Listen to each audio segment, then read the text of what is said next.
Сайн байцгаана уу энэ сайхан гэрэлт өдрийн минь төргий.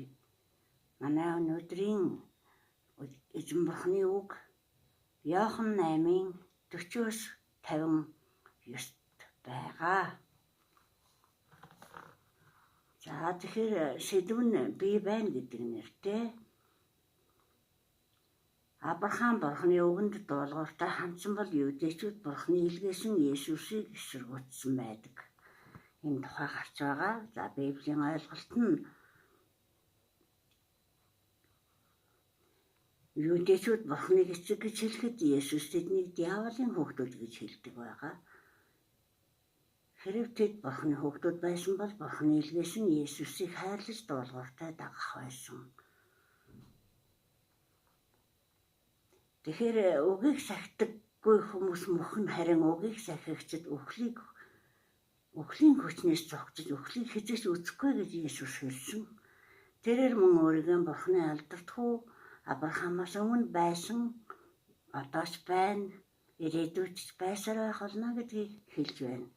За тэгээд хэрэгжүүлэлт нь тэрээр анхнаасаа Авраамаас өмнө байсан бурхны бүтээл технээс нь оролцож Авраамыг бүтээж Авраамтай хийсэн эцгийн гэрээг биелүүлэхээр энэ дэлхийд ирсэн тухайгаа ярьж байна.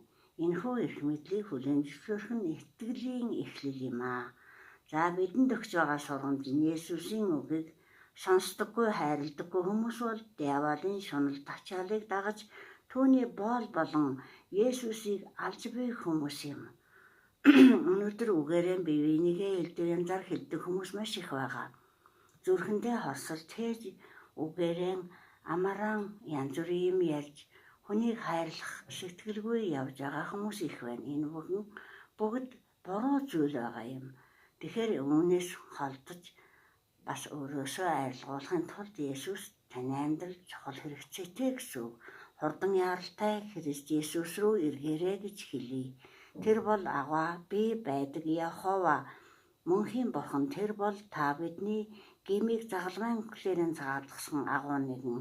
Тэр ариун байдлын сүнсээр дахин амьсан хүчрхэг эзэн бурхан.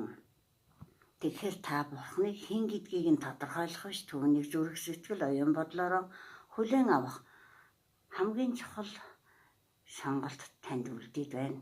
Та хэрвээ Христэд ирж амжаагүй байгаа бол яг одоо цаг дээр та авралт ирээрээ, чөлөөлөгдөрөө, гмээс чөлөөлөгдөрөө.